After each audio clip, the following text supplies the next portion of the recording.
እዚህ ነው ጀነት የሚላት የአላህ ሀገር ወንዙ ይፈሳል ጠጅና ማር ወለላ ብቻ የለው አሰር ደግሞም ስጋለ ደግሞም እሸት ፈርድና ሱና ለሰገዱት ሑረ ላይን ናት የጀነት ሴት ትንፋሿ ሽቱ አቅል የሚያስት ጥርሷ ሙርጃን ነው ወርቅ ነው ቤቷ ከፀሐይ ያበራል ባትና ፊቷ መህራ ሰላት ነው ጾምና ሀጂ ተደግሳለች ለአላህ ወዳጅ ተደግሳለች ለአላህ ወዳጅ ናም እንዲህ አይነቷ ኒዕማ እንዲህ አይነቷ ጸጋና ውበት የተዘጋጀው ለማን ነው ለአላህ ወዳጅ ነው ሱብሃነሁ ወተዓላ አላህ የአላህ ወዳጆች ያድርገንና ምንም ቢወዱት ምን ቢመኙት በጣም ውድ ናት የአላህ ጀነት ምንም ቢወዱት ምን ቢመኙት በጣም ውድ ነው የአላህ ጀነት ለዚህ ነው ነብዩ አለይሂ ሰላቱ ወሰላም በሐዲሳቸው ተናገሩት አላ ኢነ ሲልዓተ አላህ الغاليه አላ ኢነ ሲልዓተ አላህ الغاليه አላ وهي الجنه ንቁ የአላህ ዕቃ በጣም ውድ ናት ንቁ የአላህ ዕቃ በጣም ውድ ናት አዋጅ አሉ ነብዩ አለይሂ ሰላቱ ወሰላም አላ وهي الجنه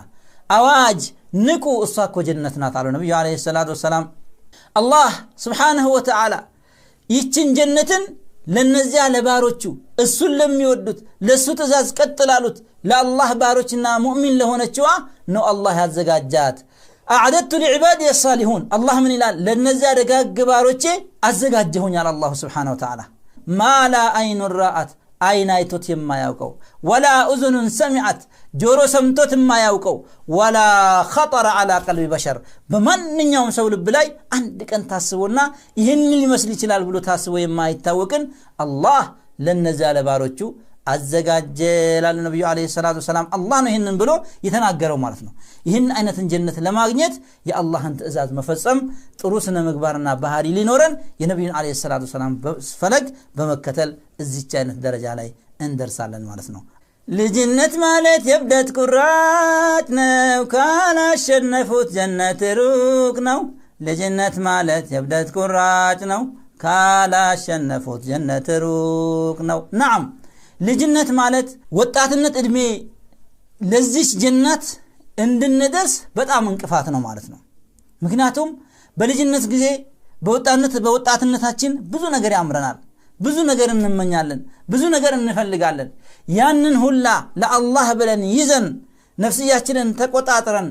በአላህ መንገድ ላይ ቀጥ ያልን ካልሆነ በስተቀር ያችን ጀና በልጅነት ምክንያት ልናገኛት አንችልም ማለት ነው ስለዚህ ልጅነታችንን ወጣትነታችንን ስሜታችንን ተቆጣጥረን ለዚህ ጀና መዘጋጀት ይኖርብናል ማለት ነው አላህ Subhanahu Wa Ta'ala